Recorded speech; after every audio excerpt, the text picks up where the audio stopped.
All right, here we are again. It's another day. Happy Wednesday, happy hump day here in the future down here in Australia. How are you, Ed? Living the dream. Thanks, Robbie. How you doing, buddy?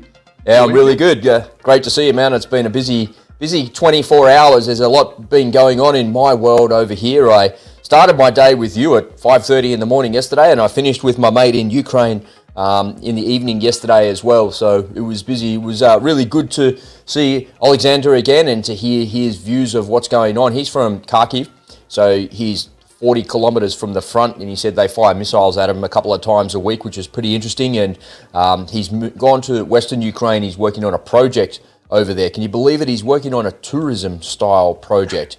Hey, life must go on in the war zone, man. Maybe you and I should take a trip. I'm in. Do a podcast from Don't Ask.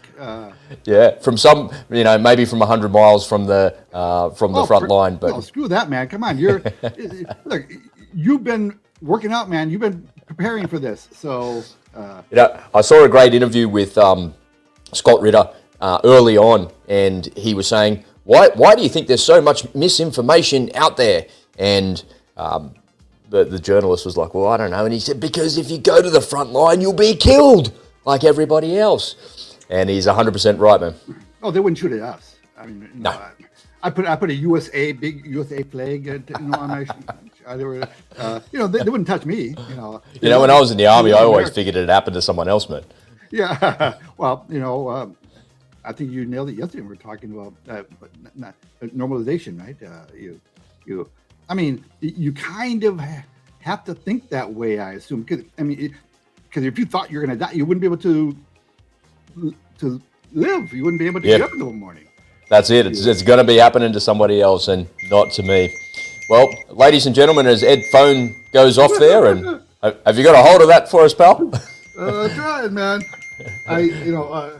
What is that? Is that your phone or is that an alarm? My phone. Well, see, I use my phone so little that when I do turn it on, all the messages try to catch up, and so all those messages that were waiting, so it goes nuts for about 5 minutes. And, You're not one of those people that looks at their phone like 93 times an hour, then I take it. Not at all. I avoid looking at my phone as much as possible. Well, that's actually a really good thing.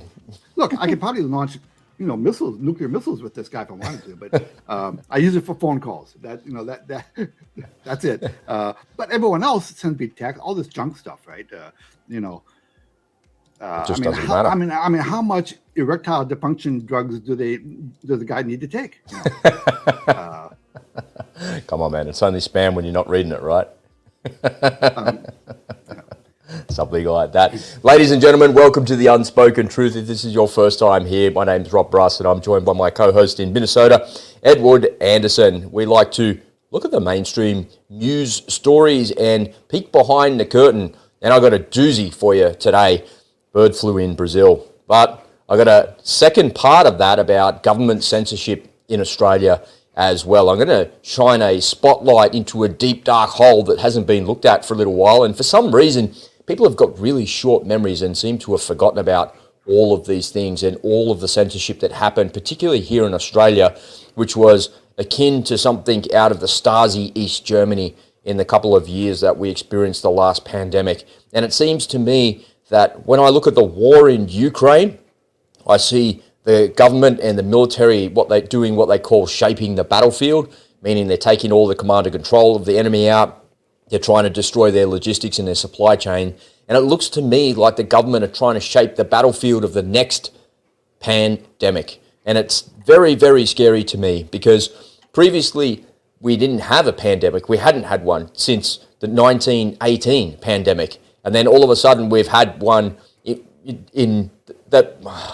I have to self-censor myself here because we're going to get struck off YouTube if I say the truth.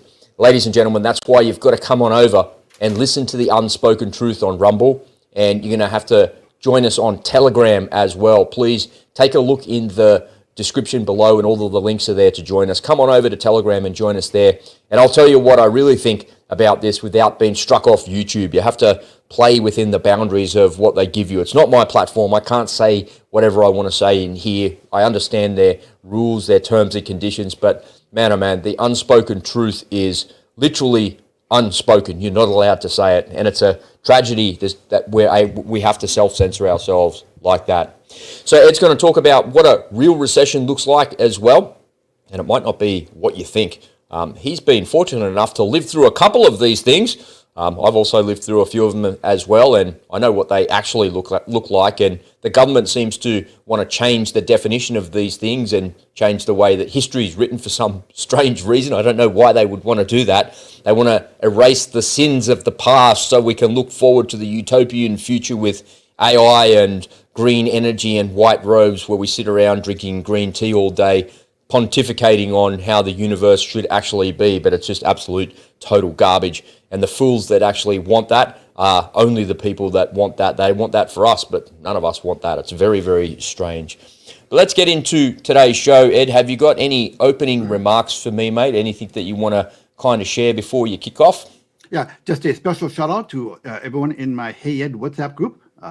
Hey guys, and please, everyone, if you don't mind, please give our videos a like, because in addition to having to resort to other platforms to speak freely, likes do help to maintain us on YouTube. So and helps get the algorithm out. So please hit the like button and maybe even put a comment. Even if it's just say, hey guys, the algorithm will see that a comment was made. Those little things do help, promote the channel.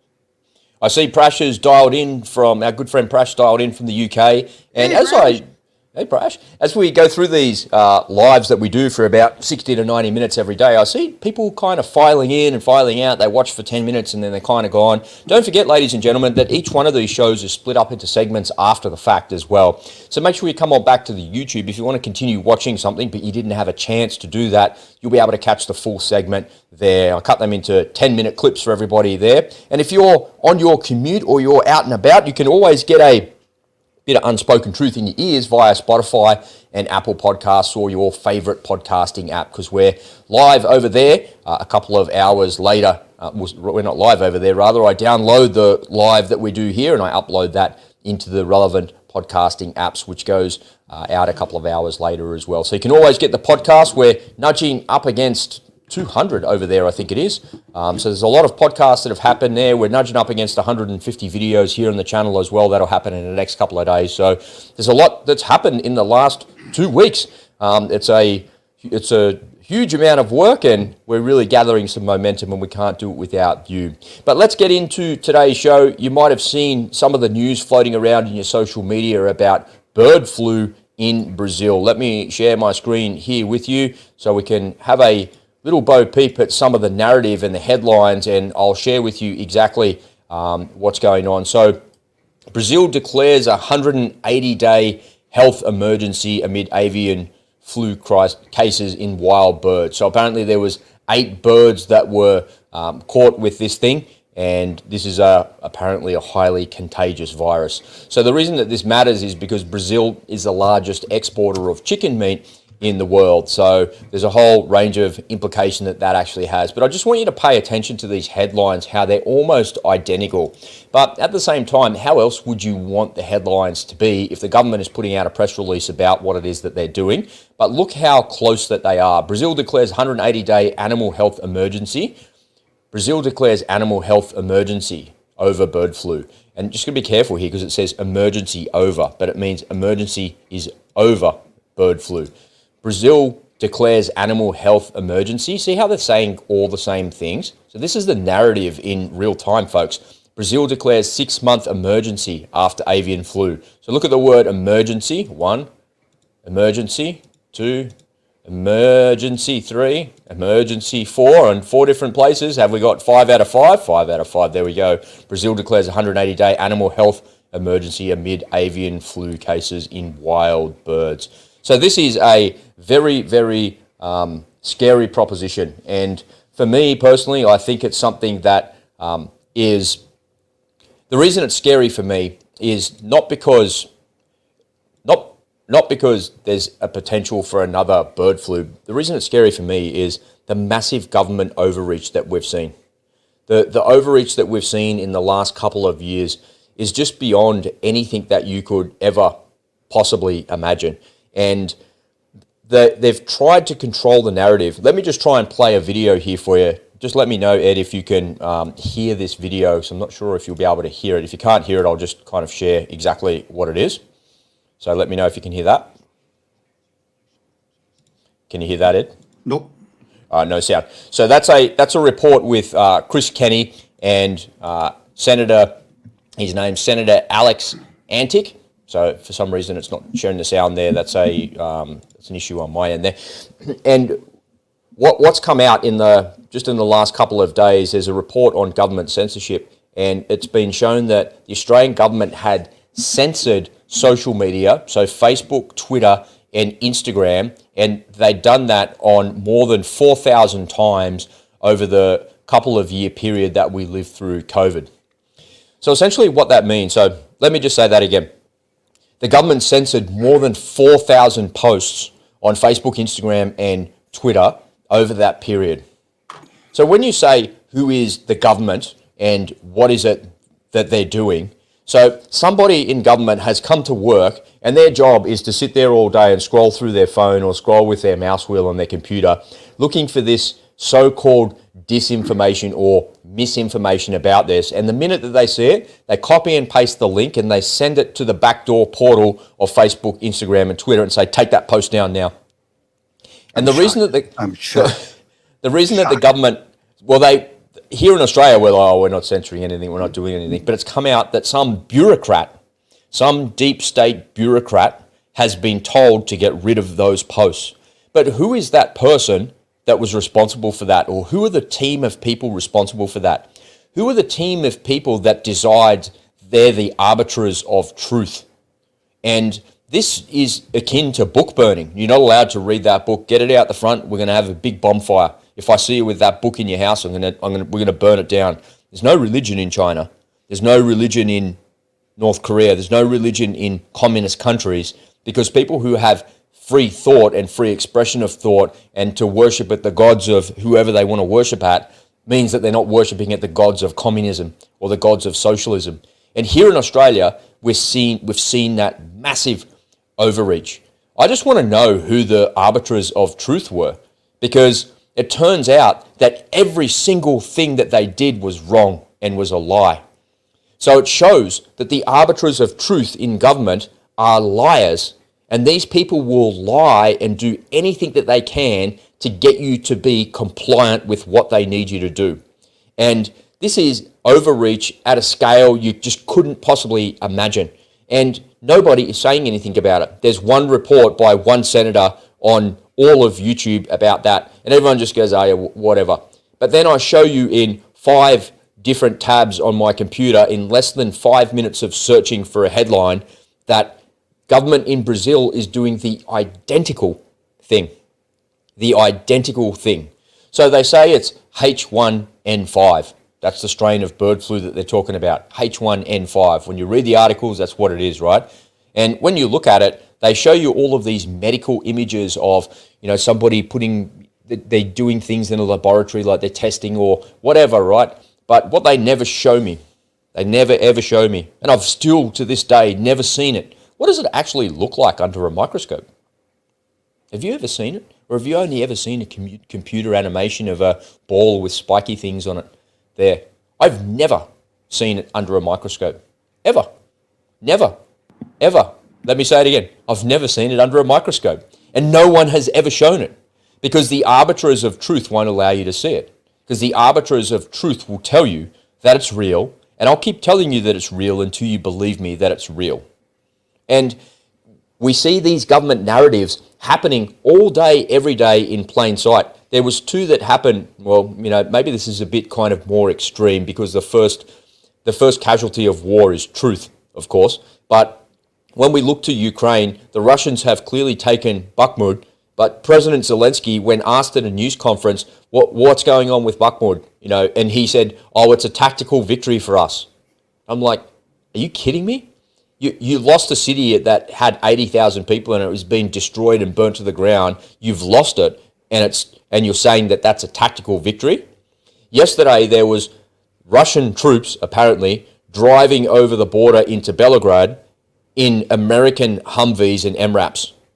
And I'm going, but there's no Ukrainians invading Russia. and the State Department said, hey, whatever you do, don't be invading over there. Oh, but if you want to actually go and conduct the war the way you want to conduct it, you just do what you need to do, right? So they're kind of waving a big stick, but then doing something completely different over there. And the arbiters of truth in the Ukrainian government would have you believe something completely and totally different that's actually happening. I can see it with my own two eyes on a video on Telegram. I can't show you the content. I'm not allowed to show you because the arbiters of truth here on YouTube won't allow you to see it. But I can talk about it. I can speak. They can't stop me from speaking so long as they don't say the words that they don't want me to say. I can speak around all of these things. The massive government overreach that we've seen in Western society in the last couple of years is moving us towards a socialist technocracy of the likes we've never possibly seen before or can't really even comprehend or begin to imagine. And the fact that there's government bureaucrats here in Australia responsible for looking at social media and taking down posts shows me that we haven't learnt the lessons of communism or socialism from the past. And those people that are doing it just have absolutely no idea about the implications of what it is that they're doing as it relates to the destruction of free speech and as it relates to people just wanting to be left alone to live their lives in peace. And these governments are we have too much government in our lives, Ed. Anyway, that's my little unspoken truth rant that I've got off my chest for 10 minutes. That's why I have a microphone and a camera so I can say these things and express myself, which is a good thing. What do you think about all that, mate? You feel better, Rob? You feel better? I just need a drink of my coffee here. I feel a little bit better, yeah. Well, listen, one could argue that our current government officials did learn those lessons from communism. And they say, you know what? Because, communism didn't last for quite a while there. Sure, Soviet Russia did in the end fall, but they were able to keep control of their populace for decades. And so they had their ways of doing it. So maybe our current people say, well, hey, they got away with this for decades. So why don't we give it? Listen, a lot of people in our government, they are socialists and communists, at heart. So and just like you and I have talked about this many times before, I'm sure that Hitler and Stalin, they didn't think they were bad guys. Right? They thought they were patriots. Right? So isn't there a Monty Python skit where there's two German soldiers and they're like, are we the bad guys? Yeah. Remember that? It's a Monty Python skit. I don't remember that one, but I can totally picture it. Yeah. It's kind of like Blackadder too. Right? That kind of comedy. Yeah, I love it. Yeah. Well, listen. Regarding the bird flu situation, we had a bird flu situation here last year, and it was huge. One of the reasons why our dairy products went up so much in price because they had to kill tens of thousands of birds because of what they were calling a bird flu, a virus. So they had to kill out, tens of thousands of chickens, and we still have not recovered from that. Also last year, I don't know whether you heard this, but we had this mysterious spate of fires breaking out in food processing centers all over the place. And it's like, what's going on here?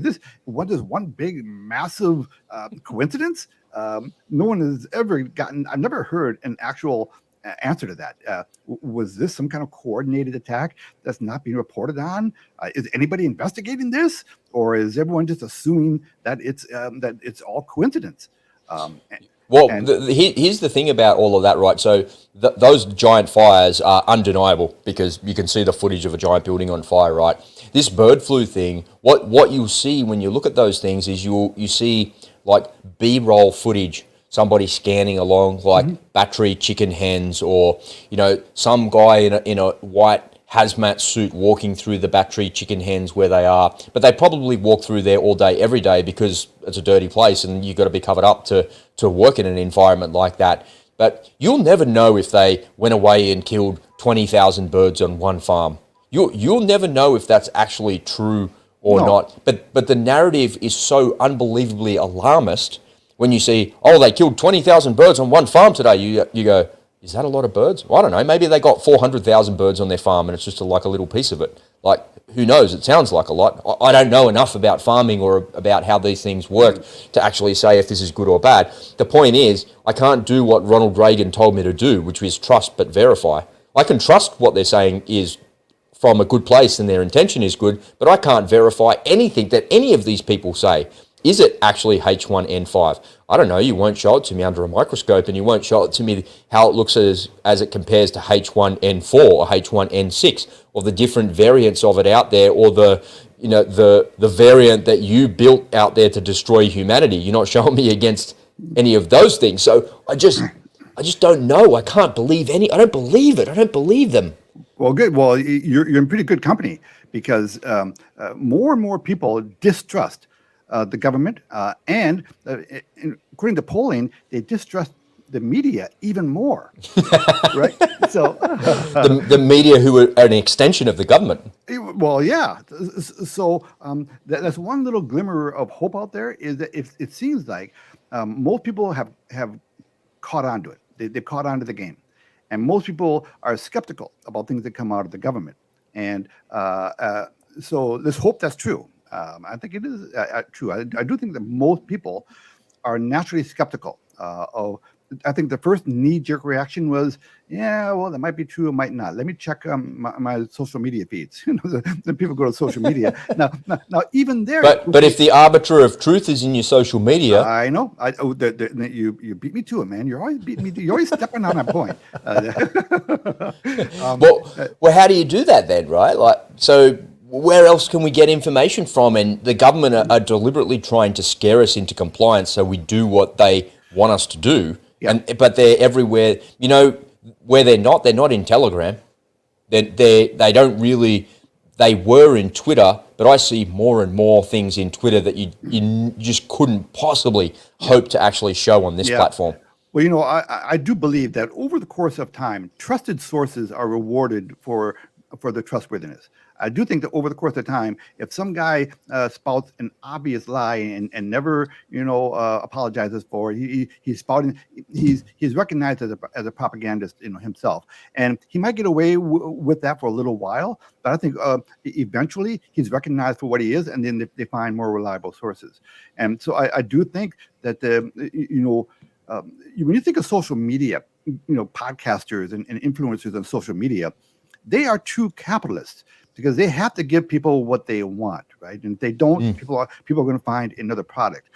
And when they spoil their brand, in this case, by spoiling the brand, it's by spreading falsehoods, by spreading propaganda. They will not last very long, or at least they will not be that influential. So I do think that over the course of time, the good influencers, the good podcasters, the truth tellers, are going to be rewarded for doing that, for being truth tellers, and they will garner more and more. Just like I fully expect to have more than 1 million subscribers by the end of the summer here. So, please subscribe, guys.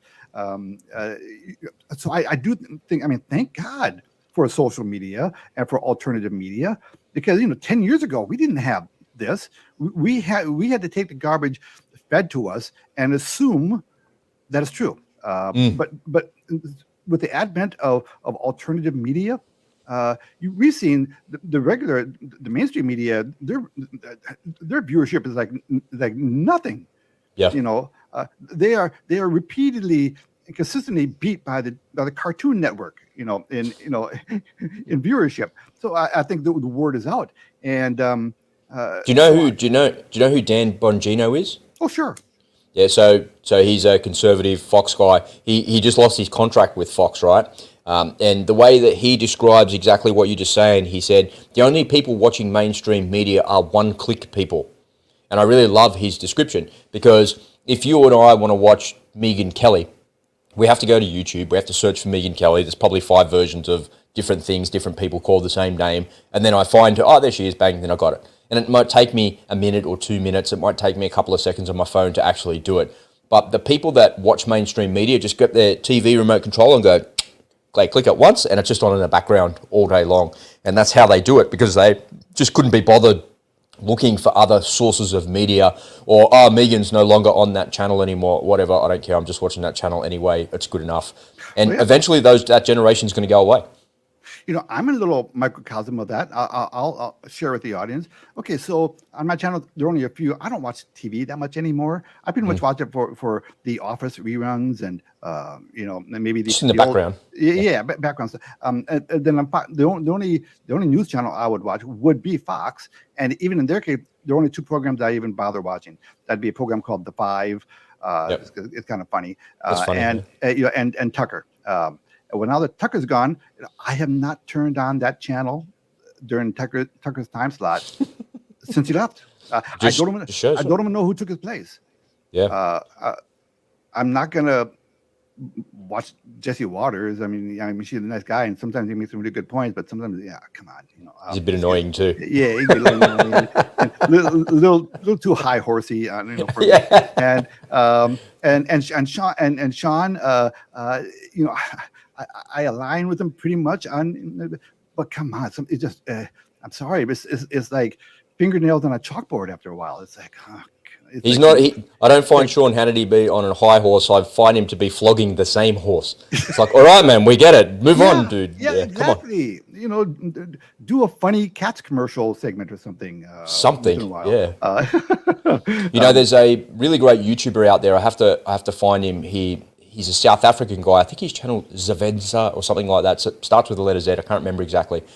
Anyway, I'll find it and I'll put it in the description because for some reason, the algo is not showing it to me, but I used to watch his content all the time. So he's a South African guy and he went to China and he met a Chinese girl and he married her. And he lived in China, I want to say for like 9 or 10 years. It was like a long time. Speaks the language, can read and write and all that sort of stuff. And he met a guy over there, American fella, and they went on these tours around China. They'd ride the motorbikes. Yeah. I know who you're talking about. Yep. Yeah, so they do these really great shows where they're sitting together because they're in the same room and there's a green screen behind them, and they just play all the footage of them riding motorbikes and they tell the stories of these ghost cities that they've been to. And I saw a really good one where they went right up north to the border of Russia and then they were talking about what it was like in that part of the world. But he also, because he understands Chinese culture, because he lived there and his wife is Chinese and the other guy has a Chinese partner as well, and they understand culture, they understand the families, and they've lived there. They've had a lived experience. One of the really interesting things that he highlights is all of the cultural things in China. I saw one where, do the Chinese really eat dogs? Yes, they do, and you can eat dog everywhere. And then he just shows the different cultures, right? So, and it's not right or wrong or anything like that. It just kind of is. But I remember seeing one episode where he shows all of these people, these other YouTubers debunking him. And what he does is he shows how the CCP have used these other YouTubers to debunk what it is that he's saying. So they're talking about tourism in China. They're talking about all the so-called good things about China. So he's out there saying, this is how it really is. And then the CCP have found these other YouTubers and gone, here's $1,000. Can you go on there and say that? Can you go be a travel blogger in that part of the world for me and say that? And the CCP are actually funding it and they're doing it. So the arbiters of truth are trying to use other people to debunk this guy because they think that if I'm watching this South African guy talk about his experience and living there, and by the way, his experience is excellent. He says it's a great place to live. He says the Chinese people are amazing. It's like an incredible culture. And he only says good things about it. When he says bad stuff about it, he's only ever referring to the government and the way that their society actually runs because of the government. He's not saying bad things about Chinese people or culture. He's saying only good things about that, which I don't understand because when he says something bad about it, like I've got 1,000 bad things to say about our society and our culture here in Australia, but in reality, it's actually not bad. It's pretty good. I've got a pocket full of money, a fridge full of food, and I'm all right, Well, just in case they're watching, good morning, Beijing. And just want you to know. Hey, President Xi. Eat that. That's Australian for hello. That's going to get me struck off YouTube in the next 3 minutes. Off the live. They're going to end the broadcast. But for whatever it's worth, $400,000. I'll do a nice 10-minute positive segment for you for the CCP. Look, for $500, I'll tell you that Tiananmen Square never happened. That's what these people are doing, man. They're selling themselves out, right? Yeah. Quick retirement. Yeah. Wasn't it said that there was like 10,000 people killed in Tiananmen Square? No one knows, right? Well, no one knows. Yeah, I mean, They brought the T-72 tanks out, racked the machine gun on the top, and then hosed them all down, man. Literally, right? I don't think we'll ever know. But I think we're so blessed and so incredibly lucky that we actually have that image of that one man standing in front of the tank. That's probably the single bravest act in humanity that I've ever heard of. And God knows what happened to that guy afterward. But that little act, boy, what an inspiration that one man is. Talk about profiles and courage. He should be in the top 5, in my opinion. And he might have been pissed off with inflation in China, and he just had his shopping bags. Yeah. I tried it out here, man. I had my shopping from Woolies out here. I just stood in the traffic, and people were like, "Move, dickhead, get out of the way." Maybe he's just on the way to the market. And he's like, man, "Where are you going, man? You can't go down there with your stupid tank. No, you're in my way. There's a sale going on. You're in my way." Remember, the tank tried to move out of the way, move, dude. And the tank tried to move, and he moved as well. It's like, no, you move. Yeah, exactly. It's too funny. Yeah, well, look, just try that with Putin. See how you go with that, pal. Yeah, so something tells me that tank's not going to be turning. Well, I'll find that YouTuber and put the links in the description down below, and I encourage you to check him out and make sure you subscribe there as well, because it's a really great channel, and he gives you some great information about culture and whatnot as well. So check that out. All right, ladies and gentlemen, as we move on, I just want to let you know that today's show is brought to you by you. In this crazy, uncertain world, we all need a way to protect and insulate ourselves from the outside forces that we simply cannot control. I'm a news junkie, and after a lifetime of constantly immersing myself in the darkness and the despair that engulfs the world, the path to shield myself and my family has become crystal clear. I want to invite you to come and join me in the Unspoken Truth community, where I'll show you how I protect my family from this crazy world. You'll get access to 3 masterclasses worth over $1,000, as well as our live events, training, and community of truthers just like you. Come on over to the unspokentruth.com.au and join us for just 50 cents a day. What are you waiting for? Get started now at the unspokentruth.com.au. Alrighty, what does a recession really look like, Ed? Because they changed the definition, and we've been burning books for a couple of years now. Why did they change the definition of it? It's like, because they've got a narrative. Come on, I know that that's a loaded question. You know the answer. I'm just stirring you up. You're just such an easy target, man. You know what? Definitions are subjected to interpretation, right? And they're also subjected to context. So all of that's okay in English language, but when Corinne Jean-Pierre is like, well, no, we're not in recession. No. I think that's the thing that riled up just about everyone on planet Earth, is her arrogance and hubris, man. Freaking Jerome Powell. Right? They changed. They actually had the gall to change the definition of inflation. I mean, it's so. I mean, talk about your communist, mindset. Yep. We'll just change the definition. No one's paying attention anyway. That must be what they're thinking, right? No one's paying attention anyway. How would they even know if we did that? No one will know. Maybe because the buddies in the audience there on the evening news, they're going to couch it. They'll edit it properly, and they won't mention the awkwardness and around questions. Yeah, I mean, they got full cover, the White House, by the mainstream media, which is why it's so important to watch Untold Truth. So hit that subscribe button. You've got to figure it out, don't you? You've got to figure it out for yourself. Yeah. Okay, but listen, but the idea, to be serious here for a second, so the word recession is on top of mind these days. It's in their back of their minds, and the government tells us that it's coming. It could be coming pretty soon. Well, listen, anybody who does any kind of grocery shopping, it's here, and it's been here. Okay, so we know the consumer who's paying attention, that things are harder. Okay, and in a recession, the general idea is, life gets harder. That's what happens in a recession. But I would think about it and say, well, a lot of you haven't been through an actual real recession. So I want to talk about what a real recession looks like, so you can kind of be mentally prepared for it. And there are some movies out there that kind of depict it. I don't know if any of you saw that movie Miracle about the ice hockey team. Yep. And there was a scene in there where the coach and the assistant coach and the doc were filling up for gas, and they were parked in a queue for the gas station. Now back then they had odds. So if your license plate ended in an odd number or an even number, depending on which day you're allowed to buy gas. But even then, you're sitting in a line to fill up with gas. We could see that kind of thing again, and across the board. With groceries, when things get bad, they can get really, really bad.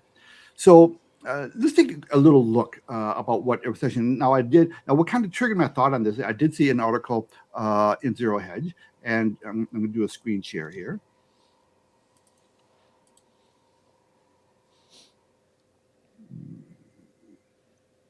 We got him. Do you need some? Here, I'll give you some thinking music. Yeah. Here's some thinking music while you get you're presenting your screen there. Yeah. Screen share. What the hell? Here in Australia, as you're doing that, Ed, Okay. I want to. Okay. Well, look. Never mind. It's not letting me do it. So I'll kind of make the points to it. I was just going to show you one picture anyway. Sure. There is in a real recession, there is a domino effect. Right? So when you start out in a recession, the first thing that goes are the luxury items. We talked about this before. People stop buying the luxury cars. They stop taking the luxury trips. They stop buying the luxury watches. Next in line are the discretionary items. Things that you would like to do, but you don't need to do them. You don't need to buy them.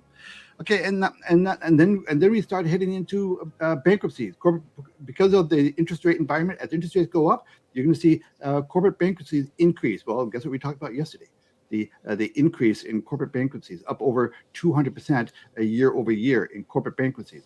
Corporations are laying off people in a very big way. One real clue about when you're in an actual full-on recession is when you go to the bank, and the bank is telling you, okay, well, prove to me, in effect, that you don't need the money. And if you don't need the money, then we'll give you a loan. That's how tight things are going to become. Right now, one of the ways you get into a bad market economic situation is they give money to anyone. Bad credit or not, sure, here you go. 0% interest, 2% interest, free money. And that's how people take on way too much debt. They buy a house they really can't afford because money is cheap. But then at some point, interest rates have to go up because the Fed has to fight inflation all of a sudden for some reason. And this is the business cycle. Business cycles, are bigger picture issues. They're 10, 15-year cycles. We are entering now. We're heading toward the bottom part of the business cycle. And it's not easy to turn around on a dime and go. The business cycle has to kind of play its way out. It has to flush out all the bad decisions that were made. And there's going to be pain felt. Now, when these corporations go bankrupt and when people go bankrupt, those loans, those debts are not being repaid. So a lot of people are going to be writing off a lot of debt. And those people who issued the debt, they're going to be taking a hit. So things have to get really bad before they can turn around. And one of the signs of that is when the credit crunch gets so bad that they're asking you, well, prove to me that you don't need the money, then I'll give you the loan. And of course, the people who can qualify for a loan, they're not going to take out the loan because I'm not going to take out a loan for 19, 20%. Yeah, no way. Right. So they're going to wait. And that has to come out. And that is the bottoming out prices. For any of you out there who have been wanting to buy a house for the past, couple of years, and you've just been priced out of the market because they've gotten so ridiculously high. My guess is you are going to get a chance to get that house at a more reasonable price. But there are some things you have to do. First, keep your nose clean, protect your credit. Right. So do the best you can to preserve, your reputation, by the street. And then you want to find a way to maintain the buying power that you currently have. Okay. This could be, for those people who would think ahead, this could be a life-changing event for you. This could be a huge windfall for you. So, but you have to be a little proactive. You got to think ahead. Number one thing you do is you preserve your buying power. gold and silver. Best way I can think of to preserve your buying power. Okay, and then establish streams of passive recurring income. That's another way to, because what you want to be in, you want to be in a real strong position when you're ready to go out there and do that bargain hunting. So for those of the people who are prepared, what's coming up here is not necessarily a bad thing. For those who are prepared, you can really have a huge leap in your fortunes. So, but you have to be prepared. And I was going to show you. I do want to try to do a screen share to show you what the markets are doing today, because because previously I had showed you the important levels in the market. Yep. And I would really. Are they being taken out? They're coming up on it. So today, the market today. Oh, beautiful. Okay, so the market is down 231 points, and it closed at the low of the day. Now the previous number, I want to try to do the screen share, and see if that works for you. I would love to show this to you. So screen share. Okay. This is your screen share thinking music as it's coming. Yeah. Wonder why it's not working there for you. There we go. Oh, this is working now, right? There we go. Okay, now here's the market. The market down 231 points. It closed right at the bottom. Look at the support level, and see this is the previous support level. Yeah, just busted through it a little bit there. Yeah, let's go back a little bit and remind ourselves. Yeah, there it is. I was telling you guys, watch this level, which is basically like 32,009. This is a fraction under that 33,000 level. Now, you always judge the health of a market by the quality of their bounces. See, after this sell-off here, we had a little Didn't bounce back at all. Yeah, that's right. It bounced, but it couldn't get back to the previous high. And then it came down, sold off, had a nice little rally, and the bulls, oh, it's over, and now it's rolling over. But this rally couldn't take out the previous high. So these rallies are getting smaller and smaller. And that's why now, if this level breaks, the next support level is down here at 31,005. Right? And so we're right at that level again. Now the rule of thumb is the more frequently that a support line is touched, the more significant it becomes. Okay, so let's say the market had pulled back here. Let's say it did break. All right, that was important, but it did have a rally, and now it's revisiting it again. Well, let's say it managed to have another rally. Let's say it stopped here and it rallies a little bit during the week, but it doesn't take out this high and then revisit 33,000 again. So ironically, the more often that a support line is broken, the more significant it is. And it kind of makes sense, right? Because this is all psychology. It's, at some point, the bulls are going to say, screw this. I got to protect myself at the downside now. And this is where the bulls will say, you know what? The next support level is down here. I'm not going to risk losing all that. And so this you can see accelerated panic selling. And not only that, because not only the regular traders are going to see that, but the algos are going to see that level being taken up. And you're going to see computerized selling kicking in. And so I just want to remind these people of these levels, because sometimes levels take a while for them to be broken, but you do want to keep an eye on them. Write it down on a Post-it and check it once in a while, because those are important levels to know. So for those of you who are sitting on 401ks or retirement plans, and you can make decisions about how to allocate your money. Listen, this is not financial advice, but one friend to a million other friends, you might want to consider, putting a little bit of that into cash maybe and let it play out. I see absolutely no compelling reason to be long equities right now. Not until this $34,000 level has to be taken out before I would even consider it. And the manner in which it gets taken out is important. A lot of damage is being done here. When markets take out important levels, if the level is significant enough, it's equivalent to how do I get out of this? It's equivalent to like getting hit in the face by a professional prize fighter. Okay, okay, you're not going to spring off the mat. Okay, you might stumble a few times and make an effort to get up, but you are going to go down again. And so when you get hit in the face really hard, when an important level is taken out, it needs time to recover.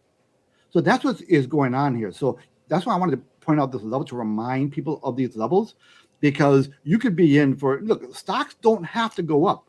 Nothing has to go up. Real estate doesn't have to go up. Okay, there's no rule that says things have to go up in value. Okay, they can, no matter what you're in, it can go down in value and stay down for quite a while. So being aware of where important levels are, not only in the stock market, but in real estate, whatever, becomes very useful for you. I know you live in your lives, you're busy, going to work every day, and you have time to pay attention to this. But, rather than watching, a rerun of Friends, take a half hour and get up to speed on some of this stuff. And those little decisions can make a lot of difference in your life. And 3 really important things you should be doing right now. There they are, baby. You got to reduce your exposure to the bank, get some gold and silver, and create some passive streams of recurring income. Ed, in the spirit of the recession conversation, in recessions past, you might not know the answer to this because it's a pretty tricky question, but are markets traditionally volatile like they are now? Because this is a trader's market. It's been a trader's market for a while. When all indications point towards a recession, we know the market points downwards, but there's still volatility in the market. It points down for, massive, you're saying the market's down 200 points. If I rewind the clock to before the year 2000, before life was like it is today, before computers, phones, and social media, if there was a 200-point move in the market, you'd be like, oh my God, that's like a massive, massive move. But every now and then we see a 1,000-point move. And I remember seeing that, just going, well, that's the first time it's ever done that. And I'm like, if you live long enough, you see everything twice. And now we see these massive swings. And you're saying the next support level there is literally 1,500 points away from where it is today. And you and I kind of sit here and go, oh, well, that's just one of the volatile moves that happen in the market. That happens all the time now. Is that something that's, is that a factor of a recession and something that's been happening in the past? You might not know the answer to that. You just have to look at the charts. Oh, well, yeah, I do. Well, not necessarily. There are a lot of factors. No, we are in a trader's market. And to give you an idea of how long I've been in the industry, I remember when the Dow Jones first cracked 3,000. Do you remember the tulip market? Yeah. Now you're really showing your age, pal. Yeah, and when it first got, it was a really big deal. We were celebrating this 3,000. And someone said, you know what? I think it's going to hit 10,000. You're crazy. There's no way it's ever going to see 10,000 in our lifetime. So I remember when Donald Trump was elected, I think the market from memory was like 16 or 18,000, and he was elected. And all of the pundits in mainstream media saying the market's going to crash. And I remember where I used to live, just over the road here in Cronulla, the fellow upstairs was a trader. And I used to talk to him about trading all the time. And I said, Donald Trump won. Are you long or short? And he goes, well, mainstream media is telling me to be short, so I'm doing everything that they tell me not to. I'm long. And up it went.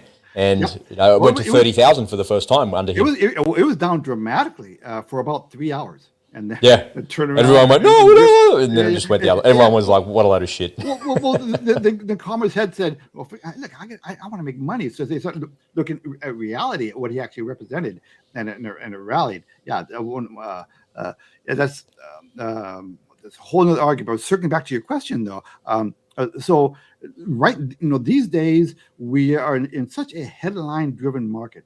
The market is driven every day, depending on what particular news event is dominating the headlines. The market is a forward-looking mechanism. It's a discounting mechanism, right? The market is always telling you what they think is going to happen 6 months from now. So that's why when the Federal Reserve, even though the market could be in a downturn, the Federal Reserve announces that they're going to stop raising rates, in a month. They say, okay, so it's not happening now, but it is going to happen then. So the market will rally, even though the market, the economics today are bad. So the market's always trying to anticipate, the future. That's what the markets do. And these days, this is a different kind of environment than when I was a trader. And news events were always important, and you're always aware of them, and you always knew how to trade them. I would trade them the exact opposite of most people, because I knew the game, right? But these days, with the advent of social media, markets and any given stock can move so much faster and so much more dramatic because of the way information is disseminated these days. Yeah, so computers and algorithms and there's so many different factors in the market than News reporting once upon a time when it was human beings on the phone going buy, sell, when they're connected directly to the stock market is completely different to what it is today. All of that's gone away and it's just all automated. Yep. When I was a stockbroker, when I first started out, if my client wanted to buy a stock, he'd call me. And then you'd have to get on the phone and actually buy it for him. No, I would write a ticket. I'd take out my ticket and had with carbon paper on it, and I'd write out the ticket, walk it over to the girl. She'd call it down, and they would take it to the desk, and then they report back to her. And I mean, it was such a long process. Nowadays, you don't need a broker. I wouldn't want to be a broker these days. Brokers, they're worthless. They're extinct. Why the hell would anyone have a stockbroker, these days? You don't need them. Well, the broker is the server across the road from the stock exchange, and they're the people that you want to use because the distance in the cable there gets you to front run everybody else to get a better price in there as well. Now, I just want to pull on the thread that you said that recessions can be times for absolute prosperity as well, and there was a Prime Minister here in Australia, as you were getting that screen share ready, I just remembered his name was Paul Keating.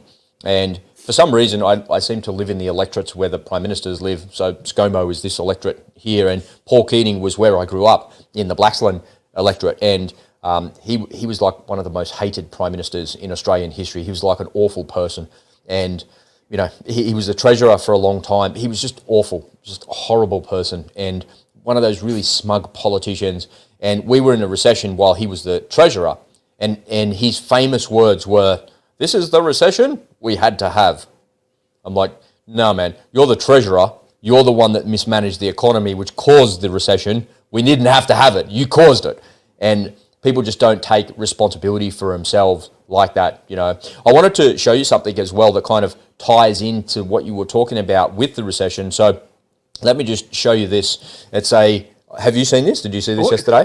I was going to ask you whether you got that from me.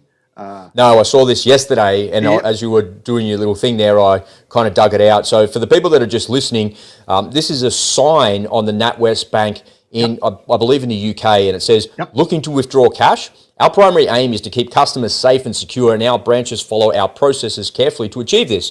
This will include asking you questions about the purpose of your cash withdrawal. We may ask you for supporting documentation, such as an invoice. This helps us to validate the withdrawal as genuine and to protect you against fraud and scams. Please note that it's advisable that you give us 24 hours notice on large cash withdrawals, amounts over £2,000, or you would like specific denominations. You can pre-advise us via your customer contact team." So look, I kind of understand that if they don't have the cash in the vault there in the bank, I sort of understand that, right? Because we sort of are a cashless society. That makes sense. And if you want cash, they don't have it. They've got to get it delivered. But them asking you never asked me where I got it from when I put it in there. That's right. Like a very strange society that we've moved to. And it's to your point, Ed, you've been harping on that mantra for a couple of years now. You need to reduce your exposure to the bank because you're not a customer of the bank.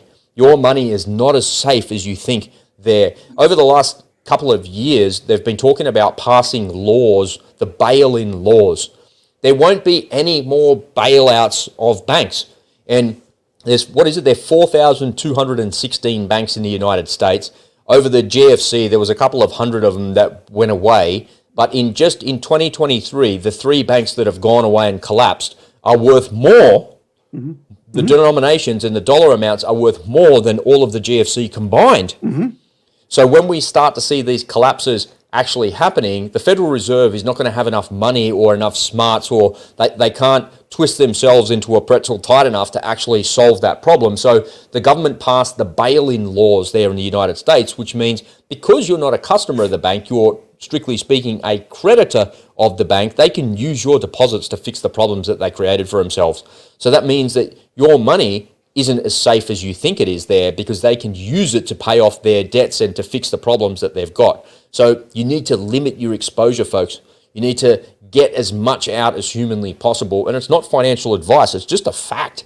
Why would you expose yourself to that? Why would you do that? There's just no reason to do that when there's so many other alternatives. And if your cash is just sitting there in the bank, it's been chewed up by inflation anyway. Like, it's just crazy, man. Don't have your cash in the bank.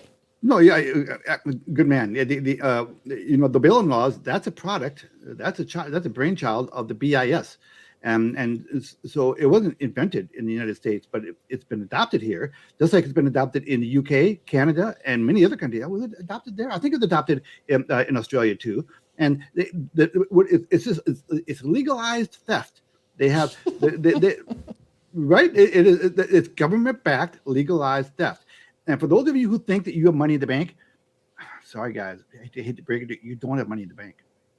It's literally not there. No. Well, if you had $100,000 there and you rocked up today and said, "Oh, can I have my $100,000?" The lady at the teller's not going to go, "Hey, Julie, can you get me the bank?" I don't know about you, Ed, but the banks here in Australia have completely changed. Let me just give you like a little example. So the reason I know this is because I had to help my daughter open a bank account for her first job. So to do that, you've got to go to the bank and you've got to show your ID and do all those things. But when you remember, once upon a time, there were all these bank robbery movies. What's a famous bank robbery movie? Point Break. The Northfield bank robbery. Yeah, there you go. And remember the movie Point Break with Patrick Swayze, where they had the president's masks on and they were going. He was dressed as President Nixon, and they were going in there robbing. You think of a bank being these fly-up screens and these bars and security guards and people standing around. The banks here in Australia are not that anymore. No. All they are is there's a customer service guy standing at the front. You walk in and he says, "Hello, sir. How you doing? What would you like to do today?" And no matter what you say, he'll walk you over to the ATM and say, "Do you know you can do that on the ATM? Let me show you." Yep. And it's actually really sophisticated and they're really super helpful. They got their customer service squared away. It's excellent, right? But if you say, "No, man, I want to open an account," he'll go, "Oh, okay, cool. Just light up there. She'll be with you in just a sec." The other customer goes away and I'm standing in an open room, the same as this. There's like a table in between her and I, and she says, "Oh, hi, how can I help you?" And I'm like, "Oh, can I just open up an account?" And she types on a computer for like 3 minutes and then does it. And he goes, "There you go, it'll be all in the mail for you. Thanks very much, bye." Like, she doesn't have a drawer. It's not like, there's a drawer there, but there's probably more money in the till across in the cafe in the shopping centre than there is sitting in there. And if she needed to get more, there's probably, a couple of $1,000 sitting out the back. She could reload the till. And there's just a float in there of 50s, 20s and 10s, So it's a really strange experience because we've moved to a cashless society and it's completely changed. Yeah, a lot of banks here, you walk in and they have a little conference room where you go and you sit down and there's a little cubicle with a camera there. You go and you plug it, and it's like a teleconferencing. You'll get an actual person. What do you want to do? And they take care of you. And I know Bank of America, that's almost exclusive at Bank of America branches now. You walk in, there is nobody. They have these little rooms you go into. It's like so strange, eh? It's like those, sperm deposit rooms when you go to make a deposit. You go into the little room and you talk to someone on the screen, but circling back to you don't have any money in the bank. Listen, any money put in the bank is legally not considered your money. Hey, it's mine. No, it's not. We're going to ask you for an invoice for that $500 you went out. But I haven't paid for it. How can I have an invoice? And I'm calling the dude to come and fix my hot water heater. Like, what? and that NatWest poster, which I featured prominently in several videos that I did on my Hey Ed channel about 6 months ago or 5 months ago. That's from a while back, is it? Oh yeah. I only saw that yesterday for the first time. Well, that's old news. And I featured and that was a big thing going on, and it's just gotten worse since then. But the idea that you have to justify what you're spending, they will actually ask you what you're spending this money on. What happens if you say none of your business? What do they do? Oh, we can't have your money. No, I think you have. It depends on who you're talking to. If you got someone who woke up the wrong side of the bed that day, you might be out of luck. I'll just say bad luck. Our policy is you need to do this. Bad luck. Yeah, you have to just, and that's a world where we are more and more looking that we're in right now. Is you have to justify getting your own money out of your own bank account.